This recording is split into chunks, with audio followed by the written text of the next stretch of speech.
মা, তুমি কেমন আছো? আমার পোষা বেড়েল কুঞ্চু, সে কেমন আছে? সে রাত্রিরে কার পাশে শোয়? দুপুরে যেন আলী সাহেবদের বাগানে না যায়। মা, ঝিঙে মাছের ফুল এসেছে। তুলিকে আমার দূরে শাড়িটা পরতে বলো, আঁচলে ফেসোটা যেন সেলাই করে নেয়। তুলিকে কত মেরেছি, আর কোনোদিন মারব না। আমি ভালো আছি, আমার জন্য চিন্তা করো না। মা, তোমাদের ঘরের চালে নতুন খড় দিয়েছ? এবারে বৃষ্টি হয়েছে খুব। তরফদার বাবুদের পুকুরটা কি ভেসে গেছে? কালো বুলোরা মাছ পেয়েছে কিছু?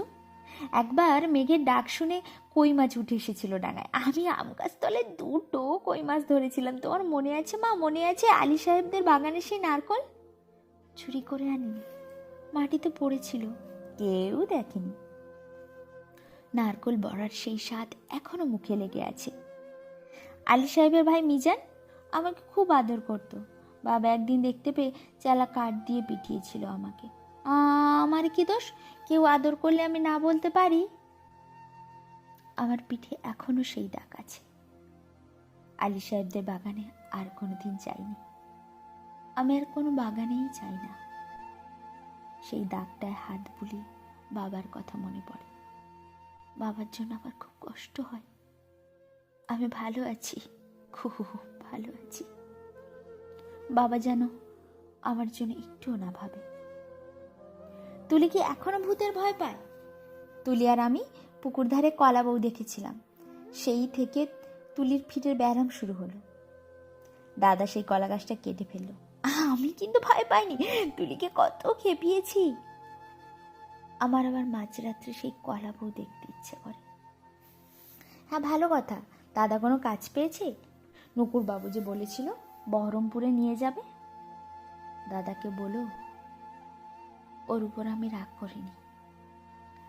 রাগ পুষে রাখলে মানুষের বড় কষ্ট। আমার শরীরে আর রাগ নেই। আমি আর এক ফোঁটাও কাঁদি না। মা, আমি রোজ দোকানের খাবার খাই। হোটেল থেকে 2 বেলা আমার খাবার এনে দেয়। মাংস মুখে দিই আর তুলির কথা, কালো ভুলির কথা মনে পড়ে। তোমাদের গ্রামে পটল পাওয়া যায় না। আমি আলু পটলের তরকারি খাই, পটল ভাজাও খাই। হোটেলে কিন্তু কখনো শাক রান্না হয় না।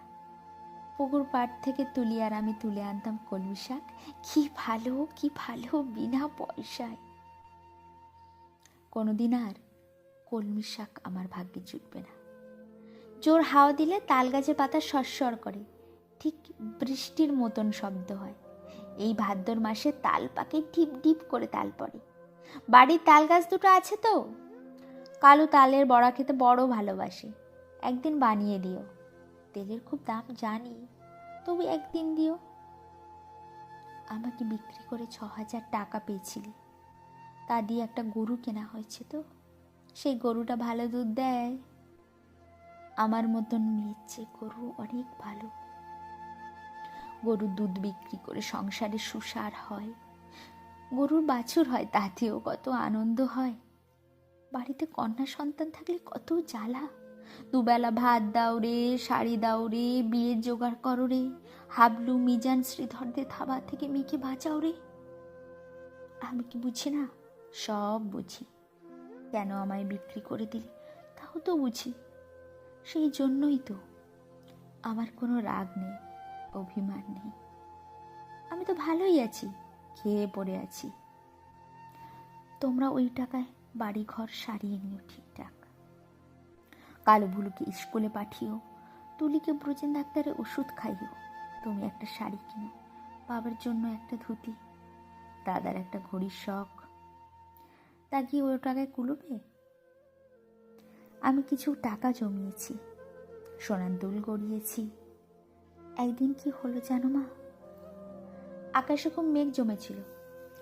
দিনের বেলা ঘুরঘুরটি অন্ধকার। মনটা হঠাৎ কেমন কেমন করে উঠল। দুপুরবেলা চুপি চুপি বেরিয়ে ট্রেনে চেপে বসলাম। স্টেশনে নেমে দেখি একটা মাত্র সাইকেল রিক্সা। খুব ইচ্ছা করলো একবার তোমাদের বাড়িটা দেখে আসি। রথতলার মোড়ে আসতেই কারা যেন চেঁচিয়ে উঠল, কে যায় কে যায়। দেখি যে হাবলু শ্রীধরদের সঙ্গে তাস খেলছে দাদা। আমাকে বলল, হারামজাদি, কেন ফিরে এসেছিস? আমি ভয় পেয়ে বললাম, ফিরে আসিনি গো, থাকতেও আসিনি, একবার শুধু দেখতে এসেছি। হাবলু বলল, এটা একটা বেবুসা মাগি। কি করে জানলো বলো তো? তাকে আমার গায়ে লেখা আছে। আর একটা ছেলে চিনি না বলল, ছি ছি ছি, গায়ের বদনাম। হাবলু রিক্সাওয়ালাকে চোখ রাঙিয়ে বলল, ফিরে যা। আমি বললাম, দাদা, আমি মায়ের জন্য কটা টাকা এনেছি তুলির জন্য। দাদা টেনে এক চড় কষালো আমার গালে। আমাকে বিক্রির টাকা, হকের টাকা, আর আমার রোজগারের টাকা টোকরা টাকা। দাদা সেই পাপের টাকা ছোবে না। চিনিয়ে নিল শ্রীধর। আমাকে ওরা দূর দূর করে তাড়িয়ে দিল। আমি তবু দাদার উপর রাগ করি। দাদা তো ঠিকই করেছে। আমি তো আর দাদার বোন নই, তোমার মেয়ে নই, তুলির দিদি নই। আমার টাকা নিলে তোমাদের সংসারে অকল্যাণ হবে। না না, আমি চাই তোমরা সবাই ভালো থাকো। গরুটা ভালো থাকুক, তাল গাছ দুটো ভালো থাকুক, পুকুরে মাছ হোক, খেতে ধান হোক, ঝিঙে মাছের ফুল ফুটুক। আর কোনোদিন ওই গ্রাম অপবিত্র করতে যাব না। আমি খাট বিছানায় শুই, নীল রঙের মশারি, দোরগোড়ায় পাপোশ আছে, দেওয়ালে মা দুর্গার ছবি, আলমারি ভর্তি কাচের গেলাস, বন বন করে পাখা করি, সাবান মেখে রোজ চান করি। এখানকার কুকুরগুলো সারা রাত ঘিউ ঘিউ করে। তাহলেই বুঝছো কেমন আরামে আছি আমি। আমি আর তোমার মেয়ে নই, তবু তুমি আমার মা। তোমার আরো ছেলে মেয়ে আছে, আমি আর মা পাবো কোথায়? সেই জন্যই তোমাকে চিঠি লিখছি মা। তোমার কাছে একটা খুব অনুরোধ আছে, তুলিকে একটু যত্ন করো। ও বেচারি বড় দুর্বল, যতই অভাব হোক, তবু তুলিকে তোমার পায়ে পড়ি মা। তুমি বাবাকে বুঝিয়ে বলো, তুলিকেও আমার মতো না আরামের জীবনে না পাঠায়। যেমন করে হোক তুলির একটা বিয়ে দিও, ওর একটা নিজস্ব ঘর সংসার, একজন নিজের মানুষ। আর যদি কোনো রকমেই ওর বিয়ে দিতে না পারো, ওকে বলো গলায় দড়ি দিয়ে মরতে, মরলেও বেঁচে যাবে। না না না না, এ কি অলক্ষণে কথা বলছি আমি।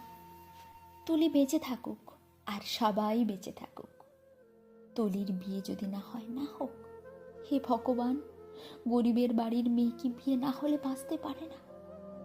বিয়ে না হলেই তাকে গ্রামের সবাই ঠোকরাবে। দু পায়ে জোর হলে তুলি কোথাও চলে যাক, মাঠ পেরিয়ে, জলা পেরিয়ে, জঙ্গল পেরিয়ে, আরো দূরে আরো দূরে, যেদিকে দু চোখ চায়। এমন জায়গা নিশ্চয়ই কোথাও আছে, কোথাও না কোথাও আছে, যেখানে মানুষেরা সবাই মানুষের মতন, আঁচড়ে দেয় না, কামড়ে দেয় না, গায়ে চাকা দেয় না, লাতে। যেখানে একটা মেয়ে শুধু মেয়ে নয়, মানুষের মতো বাঁচতে পারে। মা, তুমি আমার মা। আমি হারিয়ে গেছি। তুলিকে তুমি, তুলি যেন আমার মতো না হয়।